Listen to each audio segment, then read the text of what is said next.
Most content strategies chase trends. The new format that is suddenly performing. The topic everyone is covering this month. The platform feature the algorithm is currently rewarding. The style of hook that is working right now. Chasing trends is not irrational. Trends genuinely do produce short-term performance. The content that rides a trend gets distribution that the same quality of content without the trend does not. But trend chasing has a cost that only becomes visible over time.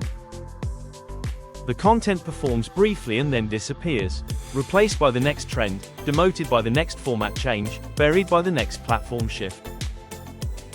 The creator who has published 500 pieces of trend-driven content over 3 years often has almost nothing to show for it, because the content was built for moments that have all passed. A content strategy built around evergreen principles works differently. Each piece keeps working after publication. The library compounds rather than evaporates. And the creator who has published 500 pieces of principle-driven content owns an asset that grows more valuable every year. AI helps you build this strategy, and helps you tell the difference between what will last and what will not.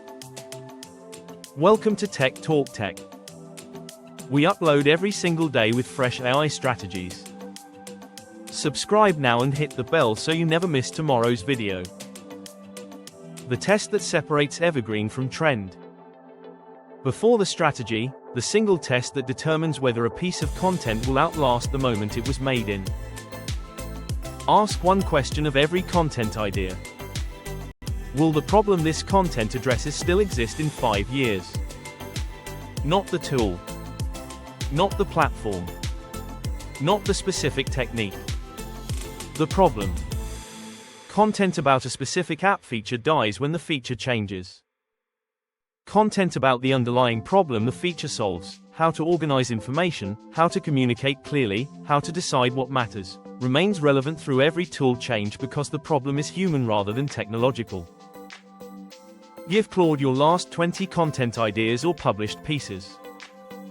Ask it to classify each one. Is the core of this piece about a problem that is permanent, or about a solution that is temporary? Most creators discover their ratio is heavily weighted toward the temporary, not by intention but because temporary topics are what the daily content environment surfaces. The evergreen strategy does not eliminate temporary content. It inverts the ratio.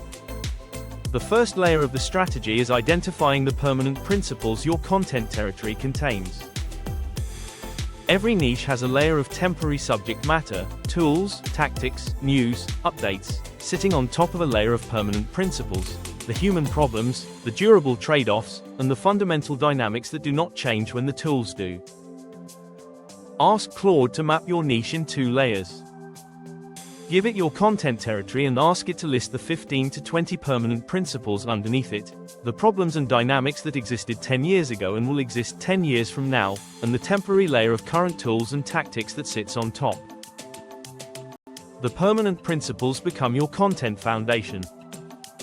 Every major piece of content gets anchored to one of them. The temporary layer becomes the entry point, the current example, the timely hook, but never the substance. A piece anchored this way survives the death of its examples. When the tool in the example becomes obsolete, the piece needs one updated example, not a rewrite, because the principle it teaches is untouched. The second layer is structural, designing the content library so that pieces strengthen each other rather than existing as isolated posts. Most content libraries are flat, 500 pieces, each one standalone, each findable only by luck or search. A compounding architecture deliberately connects pieces so every reader who arrives at one is guided toward the related pieces that deepen it. Ask Claude to help you design a hub-and-spoke architecture for your principal foundation. Each permanent principle becomes a hub, one definitive comprehensive piece covering it thoroughly. The spokes are the specific applications and angles, each linking back to the hub and outward to related spokes. A standalone post adds 1 unit of value to the library. A spoke connected to a hub adds value to itself, sends readers to the hub, strengthens the hub's authority, and increases the discoverability of every connected piece. The same effort. Compounding instead of evaporating. Ask Claude to audit your existing content against this architecture. Which pieces are natural hubs, which spokes should be connected, and which principles have no hub yet. The gaps become your priority content calendar. The third layer is the discipline that protects the strategy, a filter for deciding when a trend deserves your attention and when it does not. Trends are not the enemy. A trend is a distribution opportunity. The question is whether the trend can carry one of your permanent principles to a new audience, or whether it would require you to produce content that has no connection to your foundation. Ask Claude to evaluate any trend against 3 questions. Can this trend serve as an entry point to one of my permanent principles? Will the content I make for this trend still make sense as a spoke in my architecture after the trend passes? And is the effort required proportionate to the durability of what it produces? A trend that passes all 3 is worth riding, because the content it produces joins the compounding library rather than evaporating with the moment. A trend that fails them is distribution without deposit, attention that arrives and leaves nothing behind. This filter is what separates strategic trend use from trend chasing. The trend chaser serves the trend. The strategist makes the trend serve the foundation. The difference between the 2 strategies is invisible at 30 days and undeniable at 12 months. The trend library at 12 months contains hundreds of pieces, most of them dead, referencing tools that changed, moments that passed, formats that no longer perform. The Evergreen library at 12 months contains pieces that are still being discovered, still being shared, and still sending readers through the architecture toward each other. Traffic arrives daily to content published months ago. The work done in January is still working in December. Content built on principles does not just last longer. It works longer, and the working compounds. What is the most evergreen piece of content you have ever made? The one that kept performing long after you published it? Drop it in the comments.